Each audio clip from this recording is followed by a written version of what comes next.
মৃত্যুর মুখ থেকে কম্পাসকে বাঁচিয়ে বিহান এবার মুখ থেকে জেলে দিল। হ্যাঁ বন্ধুরা, এমনটা হতে চলেছে আজকের পর্বে। বিস্তারিত জানতে ভিডিওটিতে লাইক দিয়ে চ্যানেলটিকে সাবস্ক্রাইব করে পুরো ভিডিওটি তোমরা দেখতে থাকো। গল্পের শুরুতে আমরা দেখতে পারবো কম্পাস বিহানকে বলতে লাগলো, মুক্তি মাসি আমাকে বাঁচানোর জন্য এসেছিল, কিন্তু ওই লোকুলি যখন মুক্তি মাসি এইকে মেরে ফেলার চেষ্টা করে তখন মুক্তি মাসি এখান থেকে পালিয়ে যায়। তবে পুরো ঘটনাটা না আমার কেমন একটা অদ্ভুত মনে হচ্ছে বিহান স্যার। বিহান তখন বলতে লাগলো, কি বলছো তুমি? কেন তুমি ফোনটা সাথে করে নিয়ে আসোনি? তখনই কম্পাস বলতে লাগলো, আমি ফোনটা সাথে করে নিয়ে আসার চেষ্টা করছিলাম, কিন্তু মুক্তি মাসি আমাকে এতটা তাড়া দিয়েছে যে আমি ফোনটা নিয়ে আসতে পারিনি। আর মোবাইলটা না আমি চার্জে দিয়ে আসিনি। এইদিকে মুক্তি বাড়ি ফিরে এসে সবাইকে কান্নাকাটি করে বোঝানোর চেষ্টা করতে থাকে যে তার উপরে একটা অ্যাটাক হয়েছে আর সেটা প্রাণঘাতী অ্যাটাক করেছে। আর এখনো পর্যন্ত নাকি সেই ড্রাইভারকে খুঁজে পাওয়া যাচ্ছে না। এ কথা বললে ঋতু তখন বলতে লাগলো, কি বলছিস? কি বলছিস মুক্তি? মুক্তি তখন বলতে লাগলো, ঋতু তুই বিশ্বাস কর, আমি জানি তুই আমার একটা কথা বিশ্বাস করবি না। আমি আমি ড্রাইভারকে সাথে করে নিয়ে গিয়েছিলাম একটা জমি দেখার জন্য, আর সেখানে হঠাৎ করে কতগুলো লোক এসে আমাদের উপর আক্রমণ করছে। আর আমি না অনেকবার ওকে বাঁচানোর চেষ্টা করেছিলাম, কিন্তু আমি ত্রিলোচনকে বাঁচাতে পারিনি। তারপরে আমি একা একা থানায় ছুটে গিয়েছি। আমি কি করব বলো? ঋতু তখন বলতে লাগলো, তুই তুই ড্রাইভ করেছিস?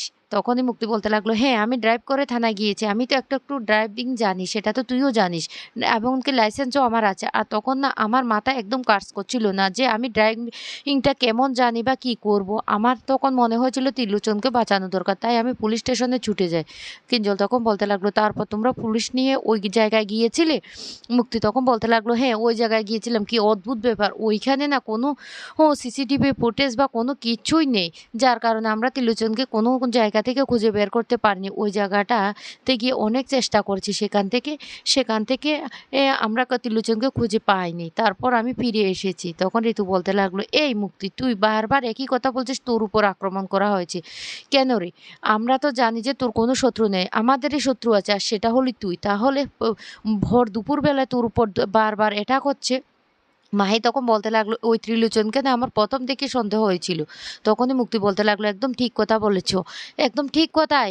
ওই ত্রিলোচন কি কাণ্ড করে এসেছে কে জানে, আর এখন ওই ত্রিলোচনের উপরে হামলাটা হয়েছে। এইদিকে বিহান লুকিয়ে লুকিয়ে কম্পাসকে তাদের বাড়িতে নিয়ে আসে, আর বাড়িতে এমন একটা ঘরে নিয়ে যায় যে ঘরে কেউ আসা যাওয়া করে না।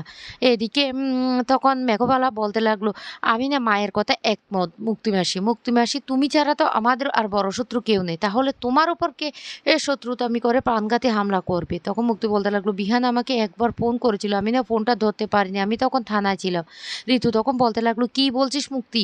বিহান তোর কাছে ফোন করেছিল? তোকে কি বলেছিল? তখন মুক্তি মনে মনে বলতে লাগলো, বিহান বিহান ফোন করেছিল, কারণ বিহান তো জানে ওই ত্রিলোচনে হলো কম্পাস, কিন্তু বিহান আর কি করবে? আমি তো বারবার খেয়াল করেছি আমাদের পিছনে তো কোনো গাড়ি আসেনি। এদিকে কম্পাস বলতে লাগলো, আপনি আমাকে কেন এখানে নিয়ে এসেছেন? বিহান তখন বলতে লাগলো, আমি কি করব? আমি তোমাকে না একা ফেলে চলে আসতে পারি না, আর আমি তোমাকে আর কোথাও যেতে দেবো না। তোমার উপর বারবার যেহেতু এভাবে প্রাণঘাতী হামলা হচ্ছে, আমি তোমাকে কিছুতে একা ছেড়ে দিতে পারি না। মুক্তি তখন বলতে লাগলো, শুনুন বিহান স্যার, আর আমার মনে হচ্ছে মুক্তি মাসি আমাকে যে বাঁচানো নাটকটা করছে সেটা সত্যি এই কি বাঁচাতে চেয়েছে না অন্য কিছু? তখন বিহান বলতে লাগলো, তার মানে তুমি কি বলতে চাইছো? কম্পাস তখন বলতে লাগলো, আমি যে ত্রিলোচন কম্পাস সেটা আমার মনে হয় মুক্তি মাসি জেনে গিয়েছে, আর আমার মনে হচ্ছে মুক্তি মাসি এটাও জেনে গেছে যে আমি যে ত্রিলোচন নই সেটা জানেন, সেই জন্য আমাকে জ্যান্ত কবর দিতে মুক্তি মাসি সেখানে চলে গিয়েছে। তাই আপনাকে এমনভাবে অভিনয়টা করতে হবে না, মুক্তি মাসির রিয়েকশনটা দেখতে হবে। আমরা তো পুরোটা কাজ গুছিয়ে নিয়ে এসেছি, এখন শুধু বাকি রইল মুক্তি মাসির রিয়েকশনটা, তারপরে আমরা আমাদের ব্যবস্থাটা করব। এদিকে অখিলেশ রেগে গিয়ে মুক্তিকে বলতে লাগলো, কি দরকার ছিল তোমাকে বাড়ি থেকে বেরোনোর? এমনিতে তোমার উপর একবার একটা অ্যাটাক হয়েছে, তারপরও তুমি কেন সেখানে গেলে? তখন ঋতু কান্নাকাটি করে বলতে লাগলো, অখিলেশ আমি কি করব? আমি কি জানতাম? আর আমি তো সাথে করে ত্রিলোচনকে নিয়ে গিয়েছিলাম, আর আমি একটা জমি দেখতে গিয়েছিলাম। তোমরা তো কেউ চাও না আমি এ বাড়িতে থাকি। হ্যাঁ সত্যি তো, আমি জোর করে এ বাড়িতে থাকছি, তাই আমি ভেবেছি একটা জমি যদি দেখতে পাই। আর আমার মনে হচ্ছে ওই জমির মালিক যিনি, উনি আমাদেরকে মেরে ফেলার জন্য ফাঁদ পেতে রেখেছেন, সেই জন্য এত বড় একটা ঘটনা ঘটেছে। তখনই কিঞ্জল বলতে লাগলো, এমনিতে অনেক বড় সমস্যা হয়ে গেছে, আমরা যে লোনটা নিয়েছি তার অনেকগুলো টাকা দিয়ে দিয়েছি, কিন্তু এখন আমাদের কাছে কাগজ এসেছে, আমরা নাকি একটা টাকাও দিইনি। আমাদের মাথাটা না একদম কাজ করছে না। তখন ঋতুজা বলতে লাগলো, চারিদিক থেকে শুধু খারাপ খবর আর খারাপ খবর। একটা ভালো খবর এ বাড়িতে আসছে না। কি হচ্ছে আমি কিছু বুঝতে পারছি না। অখিলেশ তখন বলতে লাগলো, একবার আমাকে ওদের সাথে কথা বলতে হবে। আমরা ঠিক সময় মতো এতগুলো কিস্তি দেওয়ার পরও কেন আমাদের টাকাটা জমা পড়লো না? আমাদের টাকাটা ঠিক কোথায় গেল? কে এই গন্ডগোলটা করেছে সেটা আমাদেরকে খুঁজে বের করতেই হবে। এদিকে মুক্তি তখন বলতে লাগলো, খোঁজো, খোঁজো। এই শেষ পর্যন্ত না রাস্তায় নেমে তোমাদেরকে ভিক্ষা করতে হবে। সেই অবস্থায় করা হয়েছে। এদিকে ঋতুজা বলতে লাগলো, আমার না আর সহ্য হচ্ছে না। বিহান কোথায় যেতে পারে? আমার ফোনটা এতবার ফোন করেছি, ছেলেটা ফোনটা পর্যন্ত ধরলো না। আমার না আর ভালো লাগছে না। ঋতু তখন বলতে লাগলো, আমিও তখন তাড়াহুড়ো ফোনটা আর করতে পারিনি। কারণ আমি তো তখন থানায় ছিলাম। ঋতু তখন বলতে লাগলো, আমাদের বাড়িতে কি হচ্ছে? সবসময় শুধু দুঃসংবাদ আর দুঃসংবাদ। তখনই বিহান সেখানে চলে আসে। আর এসে বলতে লাগলো, কেন মা?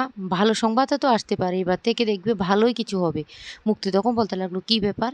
বিহানের মধ্যে তো আমি কিছুই দেখতে পাচ্ছি না। বিহান কি তাহলে কিছুই জানে না ত্রিলোচনের যে অবস্থা হয়েছে? মাহি তখন দৌড়ে গিয়ে বলতে লাগলো, জানিস দাদাভাই, ত্রিলোচনকে নিয়ে না মুক্তিমাসি বেরিয়েছিল। আর এখন মুক্তিমাসি ফিরে এসেছে, ত্রিলোচনকে নাকি খুঁজে পাওয়া যাচ্ছে না। তখনই বিহান বলতে লাগলো, কি? কে কি বলছে মুক্তিমাসি? সত্যি? মুক্তি তখন বলতে লাগলো, হ্যাঁ সত্যি রে বিহান। জানিস, আমরা একটা জমি দেখতে গিয়েছিলাম, সেখানে কতগুলো লোক আমাদের উপর আক্রমণ করেছে। তারপর আমি কিছুতে ত্রিলোচনকে বাঁচাতে পারিনি। আমি পুলিশ স্টেশন পর্যন্ত গিয়েছিলাম। তখন বিহান বলতে লাগলো, কে বলছে? আমি তো একটু আগে ত্রিলোচনের সাথে কথা বলেছি। ত্রিলোচনকে নিয়ে আমি একটু বেরোবো ভেবেছি। আর আমি সেই কথাটা মুক্তিমাসিকে জানানোর জন্য এসেছি। মুক্তি তখন বলতে লাগলো, কি? ত্রিলোচন বেঁচে আছে? তখন বলতে লাগলো, কেন? ত্রিলোচন বেঁচে থাকবে না কেন? মুক্তি তখন বলতে লাগলো, তোরা বুঝতে পারছিস না? ত্রিলোচন এর উপর হামলা হয়েছে আর কতগুলো লোক ত্রিলোচনকে মাটি চাপা দিতে গিয়েছিল। তারপর আমি ত্রিলোচনকে আর খুঁজে পাইনি। তখন বিহান বলতে লাগলো, মুক্তি মাসি, হ্যাঁ তুমি ঠিক কথাই বলেছ। ত্রিলোচনকে কেউ ও চক্রান্ত করে মেরে ফেলার চেষ্টা করেছিল। তবে কে সেটা? কেনই বা ওরা মারতে চেয়েছে? তখন মুক্তি বলতে লাগলো, বিহান, বিহান তাহলে বুঝে গেছে আমি ওকে মেরে ফেলার চেষ্টা করেছি? ঋতু তখন বলতে লাগলো, আমি না কিছু বুঝতে পারছি না, একটার পর একটা এটা কি ঘটছে? তখন বিহান বলতে লাগলো, শোনো মুক্তি মাসি, ত্রিলোচন আমাকে বলেছে একটু পরে আমার সাথে বেরোবে। মুক্তি তখন বলতে লাগলো, ও ভালোই হয়েছে ত্রিলোচন বেঁচে আছে। আচ্ছা তোরা কখন বেরোবি বলতো? কখন বেরোবি? এদিকে বিহান আর কম্পাস মিলে প্ল্যান করে থাকে মুক্তিকেই হাতে নাতে ধরার জন্য। আর বলতে লাগলো, এবার হাতে নাতে ধরে মুক্তিকে উপযুক্ত শাস্তি দেবে। তারপরে বিহান বলতে লাগলো, আমরা রাত করে বেরোবো। এদিকে অখিলেশ বলতে লাগলো, কেন? কোনো দরকার নেই এত রাতে বাড়ি থেকে বের হনোর। অন্যদিকে মুক্তি মনে মনে বলতে লাগলো, আচ্ছা ঠিক আছে, ত্রিলোচনকে নিয়ে তুই যখন বাড়ি থেকে বেরোবে তারপর যা ব্যবস্থা করা করতে হবে। এইদিকে রাতের অন্ধকারে ত্রিলোচনকে নিয়ে বিহান বাড়ি থেকে বের হয়। অন্যদিকে মুক্তি তার আর সে দলবল নিয়ে ওদেরকে শেষ করার জন্য বেরিয়ে পড়ে। মুক্তি নিজেও জানতো না যে পুলিশকে ওরা আগে থেকে খবর দিয়ে দিয়েছে। আর যখনই ওদের উপর অ্যাটাক করতে যায় তখন মুক্তিকে পুলিশের হাতে তুলে দেয় বিহান। আর কম্পাসও তখন সত্যিটা বলে দেয় যে তাকে কি করে মেরে ফেলতে চেয়েছিল।